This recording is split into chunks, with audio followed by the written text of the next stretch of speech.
Selamat datang di channel BH Korslet. Jangan lupa subscribe agar channel ini bisa berkembang ke depannya. Dan jangan lupa tinggalkan jejak Anda di kolom komentar. Terima kasih guys. Bab 12. 2 hari kemudian, Bari tetap menerima perintah mengemudi seperti biasa. Kepada para penumpangnya, ia memberi kesan bahwa ia adalah salah satu pengemudi yang tidak akan berhenti mengomel.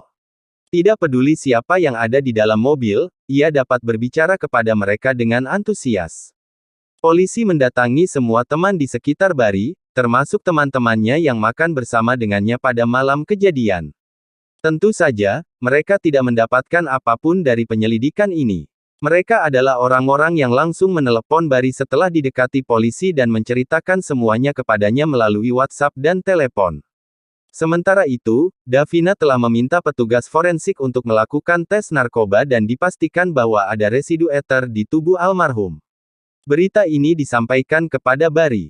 Pagi ini, Bari sedang berbicara dengan seorang penumpang tentang situasi ekonomi di Asia Tenggara ketika dia tiba-tiba menerima telepon dari Davina. Di telepon, Davina terdengar gembira, "Saya menemukannya. Almarhum memiliki teman dekat bernama Emma Freya. Dia adalah seorang dokter yang saat ini bekerja di rumah sakit swasta. Kirimkan alamatnya. Saya akan mengirimkannya kepada Anda menggunakan WhatsApp. Kamu ada di mana sekarang?" Emma Freya bertugas sampai siang, jadi dia akan pulang kerja sekitar 10 menit lagi. "Aku akan mencarinya sekarang. Tunggu sebentar. Cepatlah ke sini," perintah Davina sebelum menutup telepon.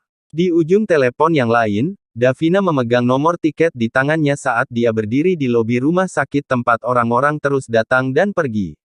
Dia menarik napas beberapa kali dan menaiki eskalator. Karena Emma Freya adalah seorang dokter di Departemen Dermatologi dan Venereologi, Davina pergi ke bagian rumah sakit itu dan menemukan tempat Davina berada, mengetuk pintu dan masuk. Seorang wanita berpakaian gaun elegan dan berkelas dengan sanggul rapi tersenyum padanya dan bertanya, "Di mana yang tidak nyaman?" Davina menunjukkan identitasnya, "Saya seorang polisi, dan saya datang untuk mengklarifikasi beberapa hal." Emma mengangkat alisnya sedikit dan bertanya, "Jadi, ternyata kamu seorang polisi. Kamu ingin bertanya tentang Mary Gu, kan? Aku mendengar tentang kematiannya dari grup pertemananku di WhatsApp. Hatiku terasa sangat sulit untuk menerima berita ini. Lagi pula, aku kuliah bersamanya. Aku tidak percaya." Selagi dia berbicara, Emma menyeka matanya dengan tisu, memperlihatkan ekspresi muram dan sedih. Berhadapan dengan seseorang yang mungkin merupakan seorang pembunuh untuk pertama kalinya, Davina sedikit gugup, tetapi sisi dirinya yang menolak kalah berkata pada dirinya sendiri bahwa dia pasti bisa menangkap si pembunuh. "Permisi, kapan terakhir kali Anda bertemu dengan Mary Gu?" "Beberapa bulan yang lalu." Dia bertanya apakah aku ingin pergi makan bersamanya. Lalu, Davina memikirkan pertanyaan selanjutnya. "Apa yang sedang kamu lakukan saat kejadian itu?" Mulut Emma sedikit menganga, "Nona polisi, bukankah pertanyaan Anda tadi agak mendadak? Tentunya Anda tidak mencurigai saya, kan? Saya sudah berteman dengannya selama bertahun-tahun. Aku hanya bertanya." Davina tersipu. "Saat itu, saya sedang," kenang Emma, "bersama beberapa rekan kerja di sebuah pesta makan malam. Saya bahkan punya struk dari malam itu, saya akan mencarinya untuk Anda." Emma mengeluarkan struk dari laci, dan Davina melihat tanggal dan waktu di sana, tidak yakin apa yang harus dilakukan selanjutnya. Saat Davina menggigit bibirnya, Emma tersenyum dan bertanya, "Apakah ada masalah? Jika tidak, saya harus pulang kerja." "Kamu, apakah kamu punya dendam dengan Mary Gu?" Emma tampak terkejut mendengar pertanyaan itu. "Tidak. Seperti yang sudah kukatakan, aku kuliah bersamanya, dan hubunganku dengannya cukup baik." Davina mengepalkan tangannya dengan marah. Pada saat ini, Emma bangkit dan meminta maaf, "Maaf, saya harus pergi. Mereka tidak menyediakan makanan di kafetaria pada malam hari, jadi saya harus bergegas. Permisi." Pada saat ini, pintu tiba-tiba terbuka, dan Bari Chen berdiri di ambang pintu. Pipinya berseri-seri merah, yang menunjukkan bahwa dia telah berlari jauh-jauh ke sini. Bari bertanya, "Dokter Emma, saya minta maaf, tetapi saya masih memiliki beberapa pertanyaan untuk Anda." "Siapa kamu?" Davina menatapnya seolah-olah dia adalah penyelamatnya dan berkata, "Ini adalah rekanku. Dia baru saja parkir di bawah rumah sakit. Barry menggunakan matanya untuk memberi isyarat kepada Davina agar tidak menyela. Setelah masuk, dia menutup pintu di belakangnya dan menunjuk ke kursi, sambil berkata, "Silakan duduk, Dr. Emma. Saya sedang tidak bertugas sekarang. Bisakah Anda mempersingkatnya?" Emma Freya tampak sedikit tidak sabar. "Saya khawatir ini tidak mungkin." Barry Chen tersenyum, "Mari kita bicarakan tentang bagaimana kamu membunuh Mary Gu." Mata Emma Freya membelalak, dan Davina Lin hampir meniru ekspresinya. Kelas investigasi kriminal yang diikutinya tidak pernah menyebutkan bahwa jalur pertanyaan langsung seperti itu adalah metode yang layak. "Apa yang kau bicarakan?" Emma tiba-tiba meninggikan suaranya. "Apa hubungannya aku dengan kematian Mary Gu? Kau tiba-tiba datang seperti ini dan menuduhku melakukan hal-hal seperti itu tanpa alasan. Aku berhak menuntutmu." "Dr. Emma, sepertinya kita pernah bertemu sebelumnya." Barry menunjuk wajahnya. "Apakah kita pernah? Saat itu hari masih terlalu gelap, jadi mungkin kamu tidak melihat penampilanku, tapi aku ingat kamu. Kamu memesan mobilku malam itu. Kamu adalah..." Mata Emma menunjukkan sedikit kebingungan. "Sepertinya kau mengenaliku. Akulah pengemudi yang mengantarmu malam itu." Barry tersenyum, "Dan tujuanmu kebetulan sangat dekat dengan tempat kejadian perkara." Menyadari bahwa dirinya telah masuk ke dalam perangkap, Emma Freya segera mengambil posisi bertahan, menyilangkan lengan, mengerutkan kening, dan mengerutkan bibir. Semua gerakan kecil ini tidak luput dari pandangan Barry. Barry membuka ponselnya dan menunjukkan sebuah gambar kepada Emma Freya. Itu adalah mantel wanita yang sebelumnya dibelinya dari bibi pemulung. Dia bertanya, "Apakah kamu punya kesan tentang pakaian ini?" Emma menggigit bibirnya, "Aku tidak tahu apa yang kamu bicarakan." Malam itu, suhu di kota Perca mencapai 10 hingga 16 derajat. Cuacanya pas untuk mengenakan pakaian seperti ini, tetapi saya ingat ketika saya menjemputmu, pilihan pakaianmu sangat sedikit. Saat itu, saya berpikir, apakah si cantik ini tidak takut dingin? Apa yang sebenarnya kau bicarakan? Apakah pakaian ini milikmu? Tidak, aku belum pernah melihatnya sebelumnya. Oh, benarkah? Bagaimana jika polisi menemukan sidik jari, rambut, dan ketombe di sana? Apa penjelasan yang akan Anda berikan? Emma tiba-tiba terdiam. Tentu saja, ini hanya gertakan dari Barry. Setelah membeli jas panjang itu, dia tidak memiliki wewenang untuk melakukan pengujian ini. Bahkan jika dia melakukannya, tidak ada sampel pembanding dalam basis data. Namun, dari pengamatannya saat berbicara dengannya, dia pada dasarnya yakin bahwa kecurigaannya terhadap Emma Freya tidak mungkin salah. "Jangan panik. Tolong biarkan aku menyelesaikan apa yang harus kukatakan." Malam itu, Mary Gu dan orang lain menyewa kamar di Hotel Monarco dan kemudian meninggalkan hotel sekitar pukul 8. Kau menghampirinya dan memintanya untuk berjalan bersamamu ke sungai. Kemudian, kau menggunakan ether yang telah kau siapkan sebelumnya untuk membuatnya pingsan. Setelah itu, kau menggunakan tali lompat untuk mencekik lehernya dari belakang. Namun, efek anestesi tidak cukup kuat, dan Mary Gu terbangun selama pencekikan itu. Ia berjuang untuk hidupnya dan meraih satu benda. Benda ini adalah kancing mantelmu. Setelah membunuhnya, kau mengambil tas Mary Gu dan pergi dengan tergesa-gesa. Di tengah pelarianmu, kau tiba-tiba menyadari ada kancing bajumu yang hilang. Kau panik. Jika kancing ini jatuh di tempat kejadian pembunuhan, itu akan menjadi bukti yang fatal. Jadi, kau melakukan dua hal. Pertama, kau mengurus pakaian di tubuhmu, lalu memanggil taksi online kembali ke tempat kejadian pembunuhan. Kau tidak menyangka pengemudi itu aku, akan terus berbicara denganmu. Kau tiba-tiba punya ide saat kau ingat ada kasus pembunuhan oleh supir taksi online yang menjadi viral di internet, jadi kau menggunakan ponsel Mary Gu untuk mengirim beberapa pesan teks ke pacarnya. Setelah keluar dari mobil, kamu kembali ke sungai, berhasil menemukan kancing dari tangan Gu Mengsing, dan memalsukan adegan pemerkosaan. Kamu merobek pakaiannya, mengubah posisi tubuhnya, dan melemparkan tasnya ke dalam air. Rencanamu hampir berhasil. Polisi memang mengira ini adalah kasus pembunuhan taksi online. Berkat kamu, aku diundang untuk minum beberapa cangkir teh bersama polisi. Namun, dari semua mobil di dunia, kamu seharusnya tidak mengambil mobilku. Bab 13.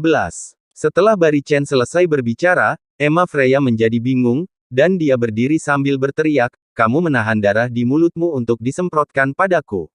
Ini semua hanya spekulasi. Bagaimana kamu bisa membuktikan semua itu hanya dari sepotong pakaian? Bagaimanapun, aku punya bukti kehadiranku." Ungkapan uang diucapkan Emma ini berarti menuduhnya atas sesuatu yang tidak dilakukannya. Ketika orang disemprot dengan darah di mulut seseorang, orang yang sekarang berlumuran darah dapat dengan mudah dituduh. Emma mengeluarkan struk makan malam lagi dan menyerahkannya kepada Barry Chen. Barry melambaikannya, "Surat ini tidak memiliki nilai hukum kecuali ada pihak lain yang mengonfirmasinya. Bagaimana kalau kamu menelepon orang-orang yang makan bersama kamu untuk bersaksi?" Emma sangat bingung dan mati-matian memikirkan cara untuk membantah Barry, mencoba menyembunyikan tangannya yang gemetar. Buktinya tidak berhenti di sini. Barry Chen mengajarinya, "Kamu mungkin tidak tahu ini, tetapi kehidupan pribadi Mary Gu tidak sejujur itu, jadi pacarnya memasang pelacak di ponselnya untuk melihat apakah dia selingkuh. Kamu memegang ponselnya saat itu dan bergerak di sekitar tempat kejadian sebanyak 2 kali, di mana kamu difoto oleh pengawas hotel. Selain itu, ada saksi yang mengonfirmasi hal ini." Barry Chen menunjuk hidungnya sendiri dengan ibu jarinya, "Dan orang itu adalah aku." Dua bukti ini cukup untuk membentuk rantai bukti, dan ada juga ether. Jika kita mencari di rumah sakit ini, kita akan menemukan bukti hilangnya ether secara misterius. Apakah kamu punya hal lain untuk dikatakan? Dokter Emma. Emma merasa seolah-olah seseorang telah mencabut tulang belakangnya dan perlahan-lahan membaringkannya kembali di kursinya. Matanya terus bergerak maju mundur. Davina Lin siap untuk melepaskan borgolnya ketika Barry Chen memberi isyarat untuk menghentikannya. Barry Chen sedang menunggu dengan tenang ketika Emma Freya tiba-tiba mengubah kepribadiannya seolah-olah dia adalah orang yang berbeda. Dia menggertakkan giginya dan mendongak, "Wanita jalang sialan itu pantas mati. Dia mengambil pacarku dariku." Barry Chen menunjukkan ekspresi tertarik. Dia menarik kursi, duduk, dan bertanya, "Apakah kamu juga bermain game?" "Alex Jun dan aku bertemu di dalam game, dan kami membicarakan apa saja. Kemudian, dia mengusulkan agar kami bertemu.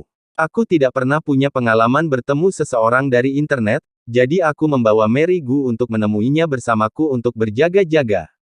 Aku akan menyesali keputusan itu sampai mati. Pertama kali kami bertemu, Alex Jun datang tepat waktu di tempat janji temu. Mary Gu dan aku memata-matainya tidak jauh dari sana. Aku sangat puas dengannya dan bersiap untuk pergi ke pertemuan, tetapi Mary Gu, si jalang ini, tiba-tiba memberitahuku bahwa perutnya sakit dan menyeretku pergi. Beberapa hari kemudian, saya bersiap untuk menebus janji yang saya lewatkan. Saya muncul kembali dalam permainan untuk bertemu dengan Alex Jun, tetapi dia mengatakan kepada saya bahwa dia telah bertemu saya secara langsung. Pada saat ini, saya mengerti apa yang sedang terjadi, dan saya mengonfrontasi Mary Gu tentang hal itu secara langsung. Dia berbohong pada awalnya, tetapi kemudian dia tidak dapat melanjutkan kebohongannya dan mengatakan yang sebenarnya kepada saya. Dia memilih Alex Jun sebagai targetnya, berpura-pura menjadi saya, dan berbohong dengan mengatakan bahwa dia adalah karakter saya. Yang lebih membuat saya marah adalah mereka bahkan tidur bersama. Aku tidak percaya sahabatku akan merebut pacarku. Tidak. Bahkan, seharusnya aku tahu dan memikirkannya sejak awal. Dia adalah tipe wanita jalang yang tidak bisa hidup tanpa pria. Aku tidak menginginkan sesuatu yang sudah pernah dipakai orang lain. Aku marah pada diriku sendiri. Sejak saat itu, aku jarang menghubungi wanita jalang itu, tetapi dia sering menghubungiku. Sepertinya dia sengaja menguji kesabaranku, memberitahuku seberapa baik hubungan mereka. Dalam hatiku, kupikir wanita jalang yang mengerikan seperti itu akhirnya akan ditikam sampai mati. Kupikir kasus ini sudah selesai setelah itu. Aku tidak menyangka ada pasien yang datang menemuiku beberapa bulan lalu. Ternyata itu Alex Jun. Dia terinfeksi penyakit menular seksual, dan aku tidak percaya. Kupikir ini pasti ada hubungannya dengan wanita jalang itu. Setelah menyelidikinya, ternyata firasatku benar. Saat dia bermain-main di luar, dia terinfeksi penyakit menular seksual dan menularkannya ke Alex Jun. Aku tidak tahu apakah aku harus tertawa atau menangis. Alex Jun adalah pria yang baik. Kenapa dia dibawa pergi oleh wanita jalang seperti ini? Dan dia bahkan tidak tahu bagaimana cara menghargai. Ketika sampai pada titik itu, Emma menundukkan kepalanya dengan kedua tangannya sambil menahan sakit sementara Barry mendesak, jadi, saat itulah kamu merumuskan niat untuk membunuhnya. Iya, Emma setuju sambil masih membenamkan wajahnya di antara kedua tangannya, seluruh prosesnya mirip dengan dugaanmu. Kupikir aku sudah merencanakannya dengan sangat baik. Bagaimana kau bisa membaca rencanaku dengan sangat teliti? Apakah kau pikir rencanamu itu sangat sempurna? Tidak, rencanamu itu penuh dengan banyak kekurangan. Apakah aku akan dihukum mati? Aku tidak ingin mati. Tolong lepaskan aku. Emma mulai menangis. Bukan hak saya untuk mengatakannya. Anda harus membayar harga karena telah membunuh seseorang. Saat Anda membuat keputusan ini, Anda seharusnya sudah menduga hasilnya. Saya bersimpati dengan pengalaman Anda, tetapi saya tidak setuju dengan tindakan Anda. Membunuh seseorang adalah solusi paling bodoh untuk suatu masalah. Barry Chen berdiri dan melambai ke Davina Lin. Davina Lin menarik napas dalam-dalam. Ia tidak menyangka pembunuh yang sebenarnya akan ditangkap, ini adalah pertama kalinya dalam hidupnya ia memborgol seorang pembunuh sungguhan. Kebahagiaan di hatinya sulit diungkapkan dengan kata-kata. Saat Davina Lin berjalan mendekat, bersiap untuk memborgol Emma Freya, tersangka tiba-tiba mendorong Davina dan mengambil jarum suntik dari laci, berniat untuk segera menusuk kakinya sendiri. Barry bereaksi cepat dan menghentikannya dengan tangannya, menyebabkan jarum suntik jatuh ke tanah. Bau dan rasa pahit memenuhi ruangan. Barry menatap mata Emma dan menghiburnya, dengar, kamu mungkin tidak akan dihukum mati dalam situasi ini. Jika kamu berjuang keras, kamu masih memiliki kesempatan untuk melihat langit lagi. Emma menangis dan menangis, bahkan jika aku bisa melihat langit lagi setelah beberapa dekade, aku akan menjadi wanita tua saat itu. Hidupku hancur total. Hancur. Aku bahkan tidak pernah merasakan cinta yang sama dengan seseorang sekalipun. Saat mengatakan ini, Emma menangis terseduh-seduh, dan Barry memeluknya, menepuk bahunya dengan lembut untuk menghiburnya. Adegan ini membuat Davina tercengang. Setelah sekian lama, barulah dia menyadari bahwa Barry memberi isyarat agar dia memberinya borgol. Barry mengambil borgol dan memasangkannya pada Emma. Kali ini, dia sangat patuh. Barry memberi kuliah, setiap orang harus bertanggung jawab atas konsekuensi tindakan mereka. Ini adalah pilihanmu. Jangan salahkan langit atau siapapun. Lagi pula, jika kamu benar-benar ingin bunuh diri, masih banyak kesempatan di penjara. Hei! Teriak Davina Lin. Bagaimana orang ini bisa mengucapkan kata-kata yang tidak bertanggung jawab seperti itu? Barry mengambil mantel dan menutupi tangan Emma, meninggalkannya dengan beberapa helai martabat. Saat dia siap untuk pergi, Emma bertanya, siapa kamu? Seorang pengemudi yang merupakan pejuang keadilan, Barry tersenyum dan menjawab. Ketiganya masuk ke dalam mobil, dan Davina Lin begitu gembira hingga hampir tak dapat menahan diri. Tentu saja, saat berada di hadapan tersangka pembunuhan, dia tidak dapat mengucapkan terima kasih kepadanya. Pada saat ini, Bara Lin menelepon dan bertanya, Davina, kemana kamu pergi? Pagi ini, kamu tidak masuk dengan kartu tanda pengenalmu. Apakah kamu bertindak tanpa izin lagi? Sudah berapa kali aku membicarakan hal ini? Sebagai seorang polisi, kakak, aku sudah menangkap tersangka pembunuhan. Di ujung telepon yang lain, Bara Lin tercengang oleh kata-kata Davina kepadanya. Ini adalah Davina yang sama yang tidak pernah memanggilnya, kakak, selama jam kerja. Bara Lin bertanya, kau menangkapnya lagi. Kali ini tersangka sebenarnya. Tenang saja, ada buktinya. Kamu ada di mana? Saya akan segera kembali. Bersiaplah untuk menginterogasi mereka. Bara Lin tidak menutup telepon untuk waktu yang lama. Akhirnya dia memperingatkan, jangan membuat kesalahan lagi. Setelah menutup telepon, Barry tiba-tiba tertawa, dan Davina bertanya, apa yang kamu tertawakan? Lucu sekali membayangkan seperti apa ekspresi saudaramu. Barry kemudian berbalik dan bertanya kepada Emma Freya, Dr. Emma, apa permintaan terakhir Anda sebelum pergi ke kantor polisi? Emma Freya sudah tampak seperti dia telah menerima nasibnya. Dia tersenyum kecil dan berkata, saya ingin makan sup pedas mala di restoran Sealin. Oh, sempurna. Aku hanya berpikir bahwa aku juga lapar. Ayo berangkat. Barry Chen menyalakan mobil. Hei, jangan membuat keputusan tanpa izin. Teriak Davina Lin dengan panik. Bab 14. Setelah makan sup pedas mala, bibir Bari menjadi sangat merah karena rasa pedasnya. Davina menatapnya dengan pandangan meremehkan. Bari menggoda, aku tahu aku tampan, tetapi kamu tidak perlu menatapku sepanjang waktu, kan? Davina Lin menamparnya dan menceramahinya, kau tahu betapa takutnya aku di restoran itu. Aku sangat khawatir dia kemudian melirik Emma Freya di kursi belakang. Aku takut tersangka akan lari. Baiklah, oke, aku akan mengingatnya lain kali. Dalam perjalanan kembali ke stasiun polisi, Davina Lin menerima 3 panggilan telepon yang mendesaknya untuk segera kembali. Bara Lin takut akan ada perubahan di pihaknya. Setengah jam kemudian, ketiganya semakin dekat ke pintu depan kantor polisi. Bara Lin dan beberapa petugas polisi belum makan siang dan hanya menunggu di dekat pintu. Davina Lin langsung mengerti. Orang ini punya niat buruk dan sengaja membuang-buang waktu untuk membalas dendam terakhir kali. Mobil berhenti. Ketika Davina Lin dan Bari Chen turun dari mobil, mata Bara Lin melotot ke arahnya. Bara Lin mencibir dingin saat dia berjalan ke arah mereka. Seperti kata pepatah, air akan berputar bahkan jika gunung tidak. Ya. Tuan Chen, mengapa Anda tidak berbicara tentang perasaan datang ke istana 2 kali? Pergi ke ruang interogasi dan bicara. Bari Chen juga senang dan menunjuk ke arah mobil. Mungkin Anda perlu membeli kacamata, Kapten Lin. Masih ada seseorang di dalam mobil. Apakah Anda tidak bisa melihat mereka atau semacamnya? Bae Lin melihat ke arah mobil dan menatap Davina Lin dengan ekspresi tidak mengerti. Davina menjelaskan, Kapten Lin, dia adalah tersangka pembunuhan yang sebenarnya. Dia sudah mengakui semuanya. Tapi, kenapa wanita? Apa kau mencatat semuanya? Oh, tidak, Davina menjulurkan lidahnya. Bari Chen mengeluarkan ponselnya dan berkata, ada rekamannya, aku akan mengirimkannya padamu. Wow, kamu sangat berhati-hati hingga ke detail terkecil. Kata Davina Lin kagum. Apa yang terjadi di sini? Kalian memecahkan kasus ini bersama-sama. Bara Lin menatap Bari, mengapa kamu bersama Davina? Bari sengaja mengabaikan permusuhan di matanya. Kasus ini semua dilakukan oleh Nona Lin, saya hanya membantu sedikit.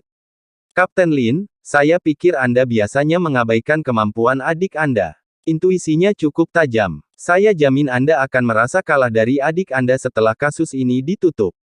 Wajah Davina Lin memerah karena semua pujian itu sementara Bara Lin tercengang. Dia menoleh ke Davina, bagaimana mungkin kamu tidak mendengarkan perintah dan bertindak tanpa izin?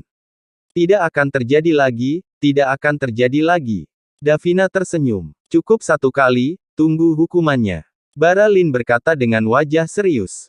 Baiklah, hal-hal lainnya kau urus sendiri, tapi cepat bawa dia pergi. Aku harus bekerja. Bari membuka pintu mobilnya. Oh ya, aku butuh seseorang untuk memberitahuku terlebih dahulu jika aku harus bersaksi sebagai saksi. Aku sangat sibuk. Setelah Bari pergi, Bara Lin mendengarkan rekaman di tempat kejadian perkara. Kebenaran dari kasus itu sama sekali tidak terduga baginya. Namun, dia tidak mengerti satu hal. Dia bertanya kepada Davina Lin, bukankah orang itu mengatakan bahwa dia hanya membantu sedikit? Mengapa hanya dia yang berbicara dalam rekaman itu? Siapa sebenarnya yang membantu siapa? Davina Lin terlalu malu untuk menyembunyikannya. Jika aku memberitahumu, kamu harus percaya padaku. Kasus ini pada dasarnya diselesaikan olehnya sendiri. Dia, seorang sopir taksi. Bara Lin terkejut untuk waktu yang lama. Emma Freya mengakui kasus tersebut dan bukti-bukti pun dikonfirmasi. Bara Lin dapat menyerahkan kasus tersebut dan memulai proses hukum dengan sangat cepat. Media memberitakan kasus tersebut ke dunia luar. Mereka menggunakan judul yang menarik perhatian, cinta yang tercabik-cabik menimbulkan niat membunuh, sahabat karib berencana untuk menyakiti sahabat karib.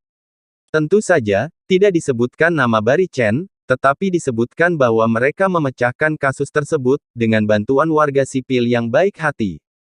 Davina Lin menerima pujian dari biro kepolisian tersebut karena jasanya yang luar biasa. Meskipun ini adalah pertama kalinya dalam hidupnya menerima penghargaan seperti ini, Davina Lin merasa bersalah saat memegang penghargaan tersebut. Setelah upacara penghargaan, Bara Lin memasang ekspresi muram. Datanglah ke kantorku. Setelah memasuki kantor Bara Lin, Davina Lin memberi hormat. Kapten, apakah perlu memberi saya tindakan disiplin karena bertindak tanpa izin?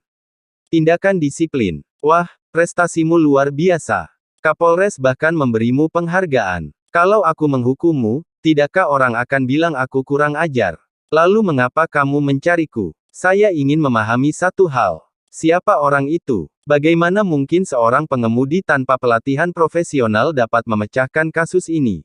Dan dia juga. Baralin awalnya ingin mengatakan bahwa dia bahkan telah meninggalkan satuan tugas, tetapi dia merasa terlalu malu untuk mengatakannya, jadi dia menelan kata-katanya.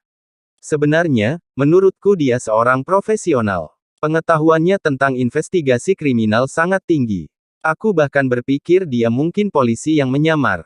Omong kosong. Apa kau pernah melihat seseorang menyamar menjadi pengemudi taksi online? Kau selidiki dia dan apa latar belakangnya. Semakin kupikirkan, semakin mencurigakan menurutku dia. Entah aku menganggapmu sebagai saudaramu atau atasanmu, aku tidak bisa menoleransimu bersama pria yang latar belakangnya tidak diketahui. Anda bisa tenang saja, Kapten Lin. Saya hanya menyelidiki bersamanya, tidak ada yang lain. Baralin menatapnya. Davina segera memberi hormat dengan hormat.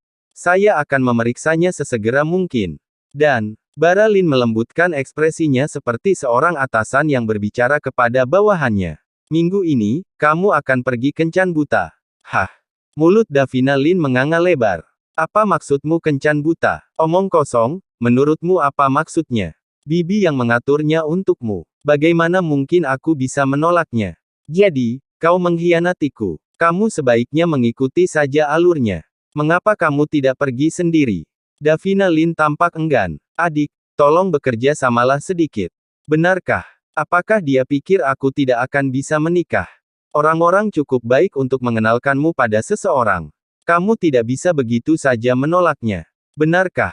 Davina Lin harus berkompromi. Siapa orang lainnya? Sudahkah kamu bertanya? Baralin mengambil sebuah foto dan menyekanya sambil mengingat, saya rasa dia adalah seorang insinyur perangkat lunak, seorang mahasiswa luar negeri yang kembali dengan tingkat pendidikan yang sangat tinggi. Saya melihat fotonya dan dia terlihat baik-baik saja. Apakah dia setampan kamu? Baralin tersenyum, gaya yang berbeda. Davina Lin juga tersenyum. Melihat foto di tangan Baralin, dia bertanya, oh ya, aku selalu ingin menanyakan sesuatu padamu. Mengapa kamu selalu menaruh foto seorang pria di mejamu? Tentu saja kamu tidak seorang. Baralin cemberut. Omong kosong. Dia orang yang sangat kukagumi. Dia seorang polisi. Oh. Davina Lin melirik foto itu. Pria itu adalah pria berusia 20 hingga 30 tahun yang mengenakan jaket dengan tangan di pinggul sambil tersenyum. Dia tampak sangat percaya diri. Siapa ini? Pria ini bernama Aaron Carter. Dia adalah seniorku. Ketika aku pertama kali menjadi polisi, dia sangat memperhatikanku. Kamu masih di sekolah menengah, jadi kamu tidak tahu bahwa orang ini terlalu berkuasa. Semua kasus yang ditanganinya tidak pernah tidak terpecahkan. Dia terkenal sebagai detektif jenius. Di provinsi ini, selama kamu menjadi polisi selama lebih dari 5 tahun, tidak ada satu orang pun yang tidak tahu namanya. Banyak universitas ingin mempekerjakannya sebagai profesor tamu, tetapi dia sangat rendah hati dan menolak semuanya. Mengapa aku tidak melihatnya di kepolisian? Apakah orang ini telah dipindahkan ke pemerintahan? Davina Lin menebak. Baralin menggelengkan kepalanya. Tidak, dia hilang. Seseorang ingin membalas dendam padanya. Sulit untuk mengatakannya. Konon katanya dia membunuh orang. Saat kami pergi menangkapnya, saya juga ikut serta dalam tugas itu. Namun, dalam hati saya tidak percaya itu benar. Saya menaruh foto-fotonya di atas meja untuk menyemangati diri sendiri. Saya berharap suatu hari nanti saya juga bisa seperti dia. Baralin mengusap bingkai foto itu dengan ibu jarinya, memperlihatkan sedikit kesedihan di matanya. Davina Lin menatap senyum detektif di foto itu. Tiba-tiba dia punya pikiran aneh. Mengapa dia pernah melihat ekspresi ini sebelumnya? Bersambung ke bab selanjutnya.